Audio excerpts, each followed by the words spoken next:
porque a escalada da tensão entre Washington e Caracas não para um dia sequer. Dessa vez, pelo menos 5 caças da Marinha dos Estados Unidos foram vistos sobrevoando as águas territoriais da Venezuela, a cerca de 100 quilômetros apenas da capital Caracas. Os aparelhos, todos modelos FA-18, surgiram nas imagens e voaram em trajetos circulares bem próximo ali à costa venezuelana, a menos de 100 quilômetros da capital, de acordo com o registro do site Flight Radar 24. Minutos depois da primeira aparição, outros 3 caças também foram vistos sobrevoando o mar, mas em uma área um pouco mais afastada. E a última aeronave deixou de aparecer no radar, já era tarde da noite de ontem. Não foi possível identificar pelos dados públicos de onde os aviões decolaram ou para onde eles retornaram. Os especialistas em rastreamentos aéreos em sites de monitoramento apontam que essas movimentações ocorreram sobre o espaço aéreo internacional do Caribe, bem próximo ali da costa da Venezuela, e foram captadas as imagens, por sistemas que acompanham voos civis e militares em tempo real. A presença dessas aeronaves militares lá nas águas internacionais e também territoriais próximos da costa da Venezuela deixaram de ser algo que poderia acontecer eventualmente para algo que tem acontecido e até com uma certa frequência. Aqui nos Estados Unidos, a mídia diz que se trata apenas de força. Estamos mostrando poder, estamos mostrando para os venezuelanos, que estamos aqui. Já lá na Venezuela, isso também é visto mais ou menos com a mesma visão.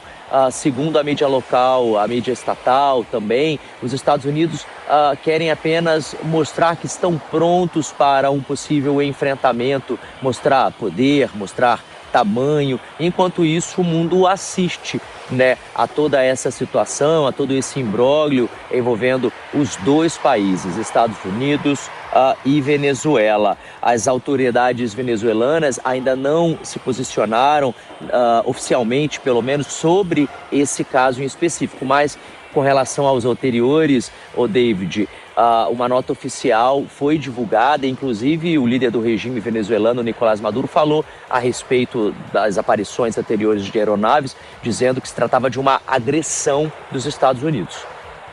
Claro, que ele quer estipular cada vez mais que, olha, estamos monitorando e em qualquer momento nós podemos também lançar um míssil. Mas, ainda aproveitando a conversa com você, Eliseu, sobre o caso Epstein, teve novidade? O governo americano deve divulgar alguma atualização quanto a isso? Pois é, a expectativa é de que os documentos sejam divulgados hoje, ainda nessa sexta-feira. Não sei se você se recorda, David, mas há cerca de 2 semanas para trás, democratas que trabalham no Congresso e também no Senado estavam divulgando ou vazando, como os republicanos disseram, trechos isolados desses documentos, das investigações do caso Jeffrey Epstein, aquele bilionário que morreu na prisão em 2019, que era acusado de tráfico internacional de menores, de tráfico sexual aqui nos Estados Unidos. Esse caso se desenrolou por muitos anos na Justiça dos Estados Unidos e pairava ali um negócio de que, olha, existe uma lista com diversos nomes, o nome do presidente dos Estados Unidos, Donald Trump, estaria nessa lista, teriam fotos por lá, teriam vídeos por lá, e aí ficou-se aquela confusão. Donald Trump disse por diversas vezes que era contra a liberação desses documentos por conta do nome das vítimas, dos endereços, de como as investigações foram feitas, dados, detalhes, pagamentos que foram feitos pelos investigadores para conseguir informações. Então ele falava, olha, não sou a favor dessa divulgação, mas ele foi voto vencido quando há 2 semanas os democratas divulgaram trechos, partes, que dava ali a entender que Donald Trump estava com, digamos assim, o nome sujo no mercado. Aí ele ficou revoltado com essa situação, usou as redes sociais para gritar contra os democratas que fizeram esse vazamento e falou o seguinte, agora eu vou apoiar, eu quero que liberem esse documento. E foi além, pediu aos republicanos no Congresso e no Senado que aprovassem uma lei liberando esses documentos. A lei foi liberada pelo Congresso, foi liberada posteriormente no Senado e, claro, ele assinou. Então, hoje, sexta-feira, a expectativa é de que esses documentos sejam liberados. A única diferença que vai ter para aqueles que foram liberados anteriormente é que esses vão ter tarjas que as pessoas não vão conseguir retirar, os jornalistas que vão ter acesso, enfim, o público em geral, porque vai estar disponível na internet, na verdade, vão ter tarjas em cima, por exemplo, de alguns endereços,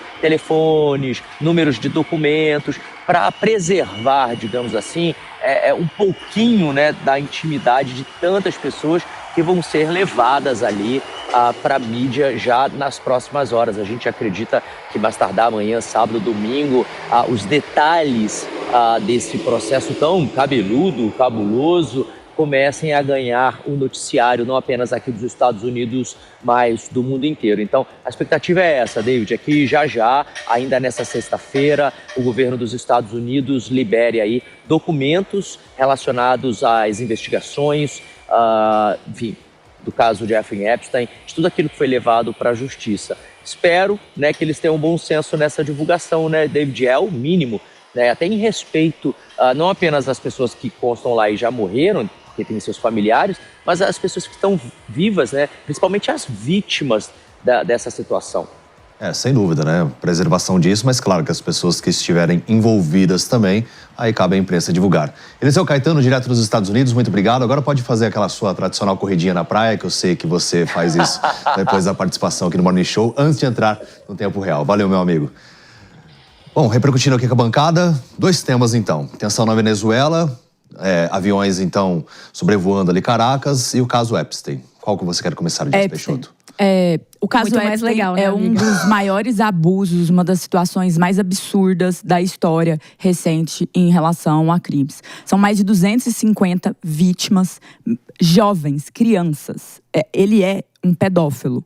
E essa promessa de divulgação dos arquivos foi feita por Donald Trump antes dele ganhar. Ou seja, primeiro ele defendeu que iria divulgar. Uma vez que ele ganhou, ele mudou de posicionamento. Ele e Trump foram amigos, têm vários eventos em comuns. E se surgiu esse boato, até algumas matérias de jornais dos Estados Unidos, falando ali da relação entre os dois. Trump se negou a divulgar, mas uma lei feita e apoiada pelos congressistas democratas mudou esse jogo, porque ela forçou a divulgação com ali essa censura em relação a dados das vítimas. Então, isso aconteceu por parte dos democratas. Trump não teve outra solução, porque ficaria ridículo ele não sancionar. Então, ele sancionou e hoje virá público pelo Departamento de Justiça, que fará essa censura, Departamento de Justiça que ele indicou à procuradora, que virá público isso. Agora, isso tem um efeito nos Estados Unidos gigante. Quem não acompanha os Estados Unidos, nesse momento, Donald Trump está com um problema muito grande em relação à divulgação de uma matéria de uma revista que se chama Vanity Fair. E a partir disso, mostra a chefe de gabinete dele falando que ele tem uma personalidade de alcoólatra, mostra críticas muito fortes a D.D. Vance, a Rubio, a todo o alto escalão. Eles toparam fazer essa matéria por 9 meses, ficaram com o jornalista lá. Eles tentaram desmentir, mas o jornalista foi muito inteligente, gravou as conversas. Então tá uma situação muito feia e de muita crítica em relação ao mandato dele. E agora virá essa divulgação que pode, tudo indica que deve conter algumas coisas em relação à sua relação pessoal com Epstein, que mais uma vez é uma das pessoas mais abjetas da história da humanidade. Não, e eu acho que a Jess pegou aqui nos 2 pontos principais dessa história com relação especificamente ao Donald Trump. Primeiro é que ele tinha uma relação com o Jeffrey Epstein e isso já por si é muito curioso, porque as pessoas pensam por que o presidente dos Estados Unidos estava envolvido com um pedófilo, como a Jess nomeou muito bem. E o segundo ponto é o fato de que na campanha ele defendeu muito que essas informações fossem divulgadas. Ele prometeu na campanha. E diferentemente do que acontece aqui no Brasil, nos Estados Unidos as pessoas elas têm a memória um pouco mais longa. Então, desde que ele assumiu, havia uma pressão por grande parte da população, inclusive parte dos republicanos, para que essas informações fossem apresentadas, para que essas informações fossem divulgadas. E por quê? Porque para além dessa situação que eu acabei de colocar, são mais de 200 crianças que foram abusadas sexualmente. A gente não pode menosprezar o impacto que isso tem dentro de um país. E a gente está falando também de um empresário extremamente importante e influente, cuja morte também é um grande mistério, porque ninguém sabe exatamente o que aconteceu com ele dentro da prisão.